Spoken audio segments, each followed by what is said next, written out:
Are you ready to take your GM skills and Madden 23 CPU versus CPU franchises to the next level?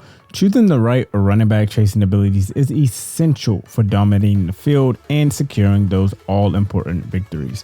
In this video, I'll reveal the critical factors that make a great running back and why selecting the correct traits and abilities is the key to success. Learn how to identify the perfect running back for your team and gain the competitive edge you need to dominate the league.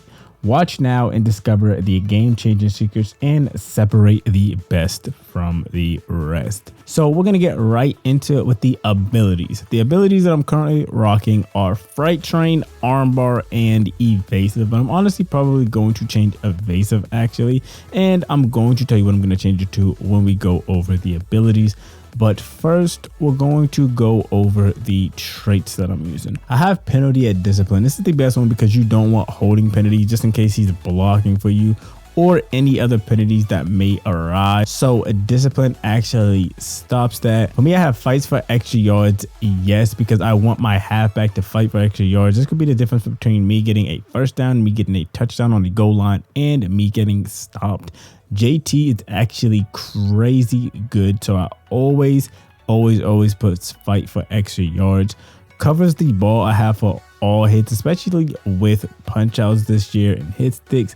I just have covers the ball for all hits because I don't want unnecessary fumbles when JT is running the ball down the throat. For high motor, I have at yes, and it's because I want my halfback to actually have a high motor. I want him to get into that 5th and 6th gear and actually go crazy if need be, especially because he's fast.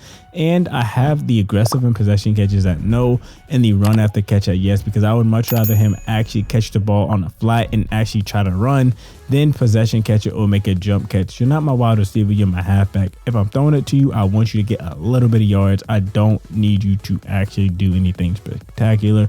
So I have that at yes, and honestly I think these are the best. I personally wouldn't change these. I would honestly just rock these for a halfback, but again, you maybe possibly could put aggressive catch and possession catch on. Yes, it's your personal opinion. So let's get right on into the abilities. So for the abilities for a halfback, there's actually a couple good ones. So I have Freight Train on, and Freight Train is actually a good one. So what Freight Train is it actually increases the chance to break the next tackle, which is honestly OP, because if I can break the first tackle, that could be the difference between a long run and a short run.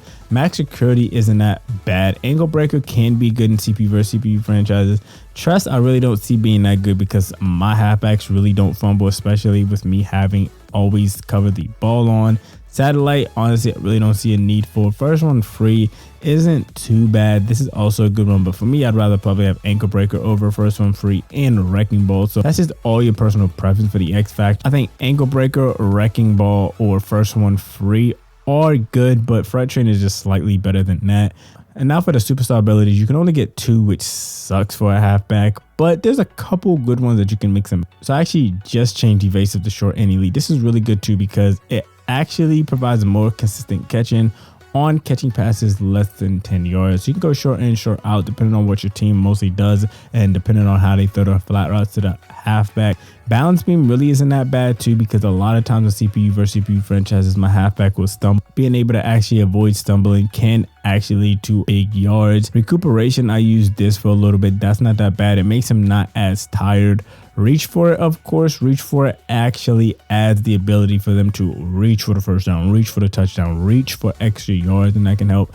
And of course, like I said, evasive, which wasn't too bad. And honestly, guys, like I said, there's a lot of them, but really I'm only gonna stick with armbar, short in, short out, elite, tank, evasive, reach for it, stuff like that. Recuperation even maybe, but again, before recuperation, if this is the only thing I can get, I'll put recuperation on. But if I can get others, I'm gonna put other things on.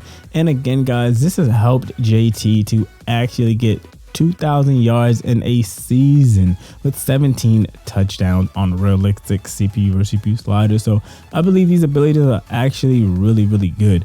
Let me know down in the comment section if you enjoyed this video. If you happen to miss my best quarterback traits and styles guide, you can click the video on the left.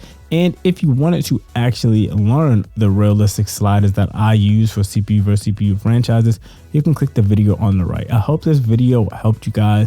I love you guys to the moon and back. I'm out. Peace.